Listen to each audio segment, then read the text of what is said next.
From the description on the cover, I was worried that Faeries Landing might be more mindless harem rubbish. For your information, I'm not a fan of box standard harem material. Thankfully, Faeries Landing is not harem. I've no idea what it is though. It manages to be original enough to avoid easy classification. Faeries Landing stars Fanta, a fairy who deliberately gets herself stuck on Earth, or more specifically, a slightly Americanised in translation Korea. Her stated reason for doing so is to help out Ryang, a teenager who has been cursed to have 108 doomed relationships. However, she also has a hidden motivation, which along with much of the plot in Faeries Landing is merely hinted at in the beginning and won't be revealed until much later. Faeries Landing strikes me as some sort of weird experiment, or possibly the author just wanted to try out a few different genres in the same series.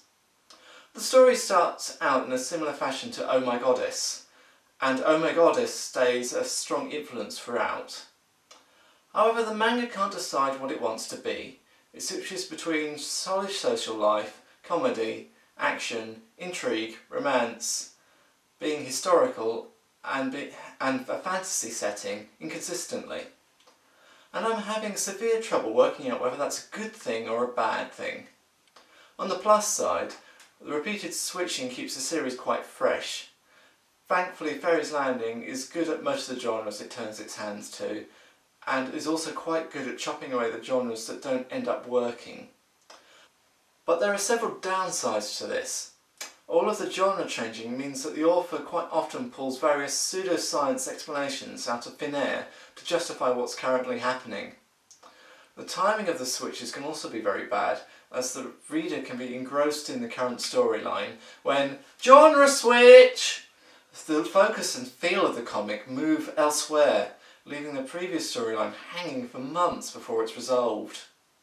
Faeries Landing seems to have a very serious problem about staying on topic. Faeries Landing really does get its characters right.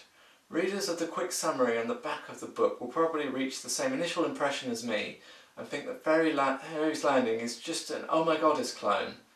After all, the roles the characters initially play in the story are very similar. However, even at the start, the series manages to be interesting and its unique characters shine through. Pretty much most of the plot is character driven.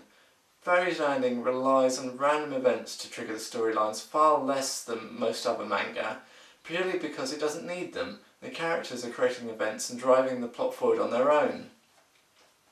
With so many genres in one series, there always was going to be highs and lows in the series depending on what is currently happening. I can't tell if it's just my personal preference, but I really hated the plot lines when the manga tried to cover college social life. But then again, I really enjoyed the Fantasy Worlds sections and the Fantasy Worlds politics.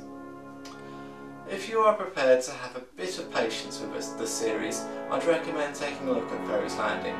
While it's not consistent in quality, the good bits are worth hanging on for.